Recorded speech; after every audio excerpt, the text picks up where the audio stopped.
Hello everyone, morning. Hope everyone's had their coffee and ready for this morning's session. Firstly, just to introduce myself, I'm Dipti Patel and I'm the Business Development Director at the Ozone. Following on from what Lou said, I think you set the scene really nicely. This first part of the session is really for us to hopefully kind of bring to life this theme of publisher collaboration through the lens of Ozone and Asian Media Group as well. So just before we get things started, I'll do a very quick intro for those of you who don't know who Ozone are. So we are the digital advertising, data and technology business built by brands by the UK's leading publishers. So we are a publisher alliance that was launched in 2018. We're a joint venture between 4 of the UK's largest news brands. So we brought together by Telegraph, News UK, Reach and The Guardian. And our mission has really been to make the business of journalism a sustainable one. So it doesn't matter the shape or the size or the type of publisher. For us, it's really about driving more money into that premium ecosystem. Our publishers all have sites and titles that are editorially governed. They are built specifically for reader engagement. And I think that's a really poignant point, right? So there are lots of publishers out there. A lot of their titles are really built for advertising. That's not to the benefit of us as readers and consumers, and I think that's really important. Since our inception, our offering has extended. Many of you will know Ozone over the last few years for Ozone Audience, where we go and kind of talk to agencies at scale about our single scale of scaled audiences. And we make that really easy. But since then, and in the background, we've been working to really grow our offering to include publisher services. So we have, technology has kind of through and through been kind of at the heart of what we do. That is becoming a growing part of our business. We're working on more programmatic management, ops management for publishers as well, where required, and also do a ton of consulting in the UK and especially outside of the UK as well. So again, our portfolio over the last 4 years has grown significantly, and it's made up a number of titles. Over the next 20 minutes or so, we'll be focused looking specifically at our recent signings. So I'm joined today by Aditya Solanki, the Commercial Director at Asian Media Group. So I hope that kind of sets the scene in terms of who Ozone are. Aditya, I'm going to ask you, again, whilst this session is very much anchored in publisher collaboration, I think it's really important for you as a publisher to really kind of set the scene and bring, I guess, the audience here today, how Asian Media has grown into the business it is today. Sure. Yeah, thanks, Dipti. Good morning. Yeah, so I'm Aditya Solanki. I'll just give you a quick overview of what Asian Media Group is and how it came about. So it's a family business. I'm the 3rd generation of the business. So it started by my grandfather in 1968 on the advice of the Indian High Commission. So the first title was Gavi Gujarat, which was printed in Gujarati. So the community from India, from the state of Gujarat, speak Gujarati. And in the 70s and 80s, there's a lot of immigration from East Africa and from India directly. So it was started to provide news and for the new immigration from the various areas. And since then, we've followed the success of the Asian community into the various sectors that they've grown into. So in 1985, we started Asian Trader, which is for the food and drink sector. So as some of you will know, the convenience sector, a lot of the stores are owned by the Gujarati community in the UK. So in some areas, it could go up to about 90% of convenience stores owned by the community. And Asian Trader is printed fortnightly, and it goes to over 40,000 retailers throughout the UK. And then following on from that, we launched Pharmacy Business, which is for the pharmacy sector. And again, large proportion of the pharmacies are run and operated by the Indian community. So that covers our business-to-business titles. And then on the consumer side, we publish Gavi Gujarat, which is still printed.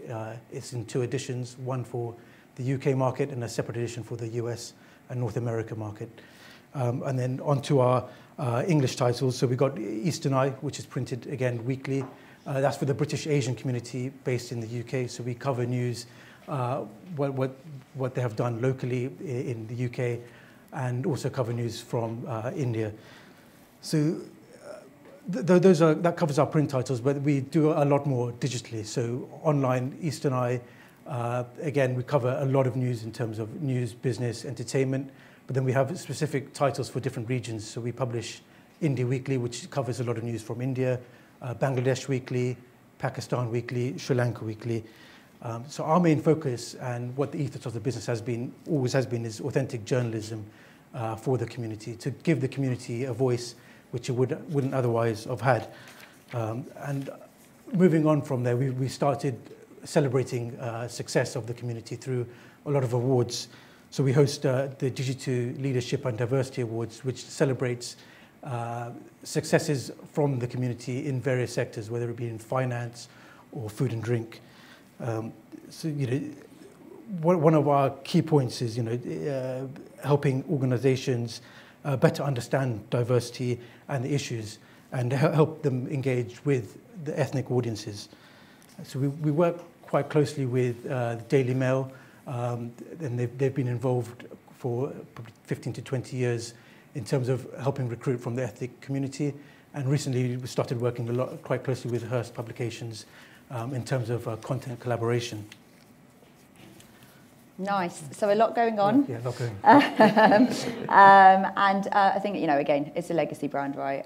Like I say, I've grown up with it. We talk about this. I make a joke that some of the titles that, I remember reading as a kid, my Gujarati is terrible in terms of reading, but I can definitely read some of those in English.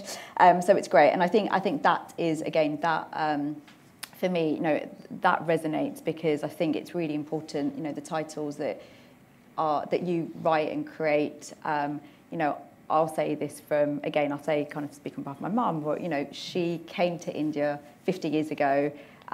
Again, the news and everything that is put out in the media when she came to London didn't really cater for her, 50 years ago. And I think it's great to see that has continued. And even now, she's been here for such a long time. And I think there's a part of that connection for her that she feels really strongly. And I think, again, as that next generation, even for myself, to pick that up, and I may not go to, the typical news sites and, listen to anything that's going on in India, but I probably do more of that, in a title where I know it's kind of got that legacy and background as well. So it's great to hear. I think and you touched on it there, I think from a digital perspective, what do you think the commercial challenges are that you faced kind of in your digital growth? Because, your legacy has been very much in the print. Yep. You touched on it there, but what has kind of been that, I think, where have the challenges, what have been the challenges that you faced from a digital perspective? Yeah, so, as a small publisher, we were quite early, I guess, going onto the web, but we didn't understand how to generate revenues to make it sustainable. And as a small publisher, we don't have necessarily the resource and the technical know-how, how to integrate into various marketplaces, and how to optimize ad revenue across our sites. So I guess we're quite unique in terms of being in the business-to-business sector and the B2C sector. On the business-to-business sector, it was probably a little bit easier for us. We already had the direct client relationships, and a lot of the brands would book directly and agencies book directly onto the site.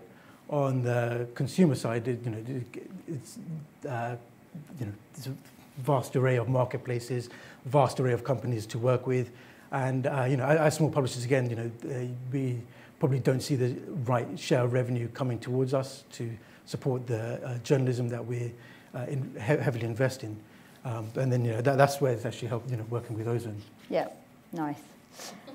I hope so. Yeah. Otherwise, I'll be in trouble. Otherwise, I'll be like getting booed off stage in a minute. I'll be out of a job. I know. I'll be out of a job.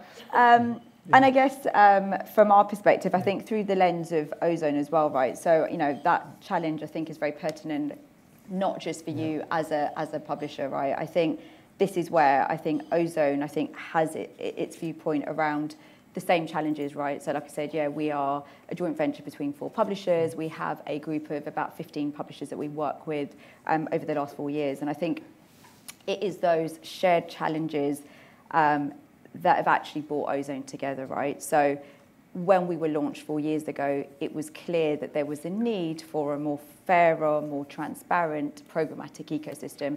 And that's very much kind of, at the heart of everything we do and everything we've kind of built around. So it is actually that shared challenge that has actually brought Ozone to life and where we are today.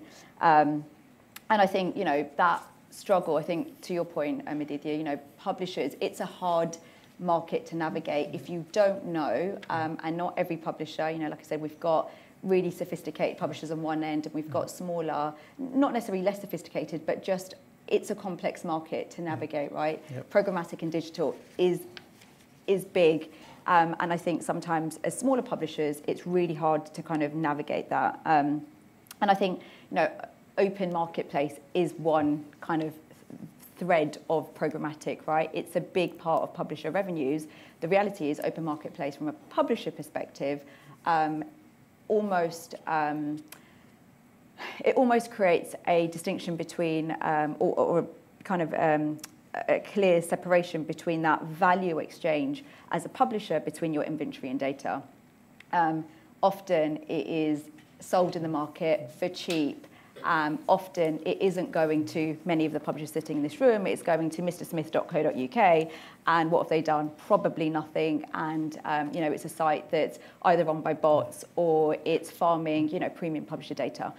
And that is some of the real challenges that we are faced on in a day-to-day world. And I think, again, from an Ozone perspective, for us, we again were bought to help change the ecosystem from a programmatic standpoint. So for us, it's whether it's about championing publisher voice. That's kind of, you hear a lot about Ozone in the market and representing publishers. It's about education. There's a big need around education in the market, and your kind of nod to money going into that premium environment is absolutely critical to that success. The more money that flows into premium publishers invest that money into journalistic, premium, editorially governed content, which keeps that attention, keeps the dwell time, and then has that knock-on, positive impact on the brand. That's really critical, and I think that's, we feel super passionate about that. We very much are believers that that control has to be given back to that. Publishers need to regain the control. You hear a lot about that in the market as well. So yeah, right. So that's the challenges. I guess a bit of a spotlight into our partnership. Whilst it's early days, I think it'll be great, for you as one of our latest publishers, just to kind of talk around, what is it like to be a publisher within the Ozone Alliance? Yeah, so far, we're very, very early stages still with the Ozone.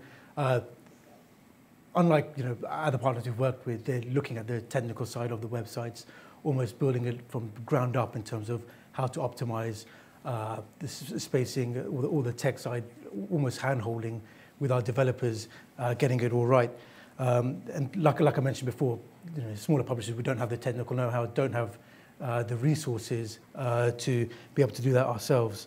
And then what we found is, we've worked with a lot of SSPs, a lot of different marketplaces.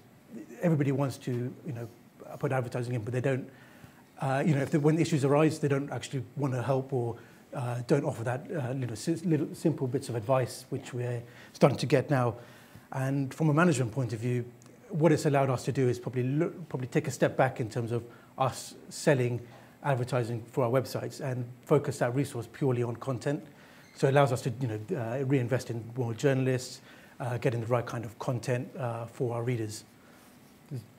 Yeah, so far so good. Nice. Glad that I just didn't make that flywheel effect up, because we talk about it a lot. So no, I think, like you say, it's I think that is that's a key challenge, right? I think where publishers miss out on that revenue, it becomes really hard to grow and sustain that. Yeah.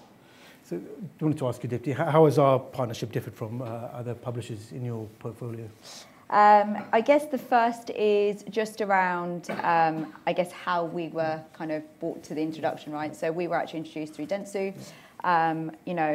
We have the agency side of the business, and I think, Dentsu, again, whilst I'm not as close to them, I know from the sales team in market, they have a very specific D, E, and I, if that rolls off the tongue, kind of area of focus. And when we were introduced, obviously, about a year and a bit ago, that was kind of an area of interest for us. And it's tough, right? So even for us as a business to outreach and, grow that side of our business, it's tough because whilst we were never intended to be a news alliance, while we were never intended to be a specific type, it's taken us a while to get to where we are. And I think just through that introduction, it just made that conversation. So I think firstly it's the intro. The other publishers, a lot have come through kind of either other publishers or kind of at events and things like that. So I think that's kind of the first point of difference. The other, I guess, is just how some of the items you touched on, right? And I've touched on it at the start. Is really, we've started to diversify our portfolio. So the publisher services area that I talk about, it's something that you've opted in for. So the fact that we are helping you grow your programmatic efforts, hopefully we'll be working together over the next few months around helping you grow that B2C revenue, as you've alluded to. That's a struggle for you guys. So I think from our perspective, we've kind of really led this partnership with a tech-first approach. And that's kind of where we are kind of leaning towards as well in terms of our path forward. So yeah, I think for us, it's hopefully providing you that tech-first, which should hopefully set the foundations to create a more, I guess, sustainable, kind of programmatic future. Because I think if you don't have the tech, people can throw all the money at publishers, but they've got to be able to execute them and create that revenue diversification as well. Perfect. So I think we've kind of touched on how we've been working, how we've kind of come to where we are today. I'd like to spend a little bit of time just talking about, I guess, the future as well. So I think, Aditya, I know, again, it's early days, but I think from your perspective, we've kind of been engaged in having conversations for a year and a half now.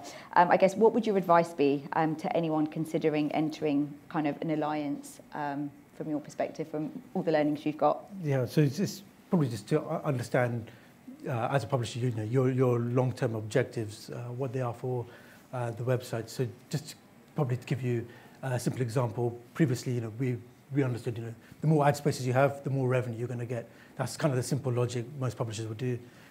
Some small advice from Ozone would be, actually reduce how many ads you have. Just focus on premium ad spaces. You don't need to bombard, the pages with hundreds of adverts.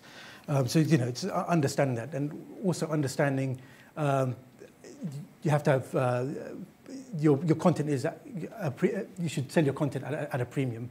Okay, there's no point having 15, 20, 30 SSPs linked up, because you're actually diminishing your returns, which something that we probably didn't understand before the partnership. It's better just to work with one or two premium partners, making sure that you get the premium, the value for that content that we're generating. We heavily invest in journalism, all publishers do, and it's nice to get that kind of reward in terms of revenue. That's deserved. And then again, that leads into don't be afraid to rearrange, re-engineer websites, and they're coming from a completely different perspective than what we initially thought. So it's a lot of learnings from us, what the best practice is to generate revenue for our content. Nice. Again, really thankful. This is coming together quite nicely.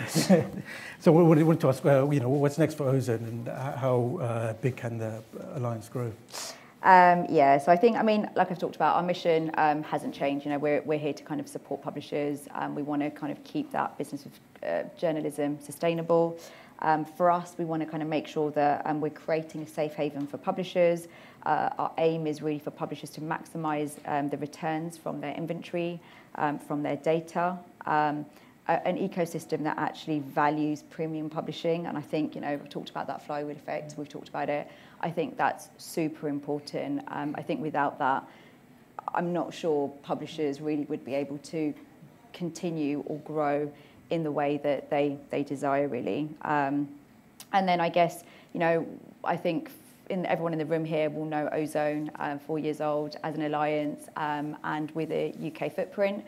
I guess the success in the UK is also leading and is creating a blueprint for us to kind of grow internationally, more from a tech perspective. So, for us, I think it's very hard to drop what we've done into other markets. We're no experts in the US and in, France and Germany, but what we can do is we can license technology and work really closely with these partners, their alliances, and actually their go-to-market. So where we are doing less of the sales piece, more of the consulting, and actually this is where our tech actually really comes into its own as well. So yeah, I think, you know, I think with our diversification, you know, it's kind of got that finite growth, but there's lots of different avenues and areas of our business which are still kind of early days in that growth. So yeah, I think we're all quite excited to see what the future holds, to be honest. Perfect. I'm just conscious of time, so I'm going to kind of move to do a little bit of a wrap. I hope that session felt a bit quick. Kind of has just, again, helped shine a bit of a spotlight into, you know, the way in which Ozone and Asian Media Group have been working. So I think, firstly, my first kind of takeaway is really that publisher collaboration has never been so important. You know, that flywheel effect of driving that revenue is absolutely critical to get that reinvestment and that money flowing. Without that, I'm convinced that journalism and a lot of premium publishers are not going to have a business, a sustainable business, especially if we want to start competing against the walled gardens. We need to kind of get that money flowing into premium environments, and we need to increase dwell time, increase engagement, and show that premium environments, you know, have just as good a results as some of the walled gardens claim they do as well. So I think that's kind of the first call out. I think the second call out is really just around that, you know, the deprecation of the third-party cookie is imminent, and I think this is where publishers really need to get back into the driving seat. They need to really own their first-party data strategies. You know, publishers need to be thinking about working with partners that are going to help them regain that data, help them regain that control of their inventory. And lastly, I think, you know, there's a huge need for publishers to challenge, I guess, ad tech, challenge their partners. You know, I think the time is now. If we want to change the future of publishers and premium publishers, we've got to be doing something now. And that power shift of, you know, where I think ad tech probably over the last 10 years has a significant control of the publisher and ad tech relationship, absolutely needs to change. So that has to flip. And I feel like as that third-party cookie deprecates and publishers are going to be more in control of their first-party data, hopefully that will start to pave the way for the future as well. So, thank you.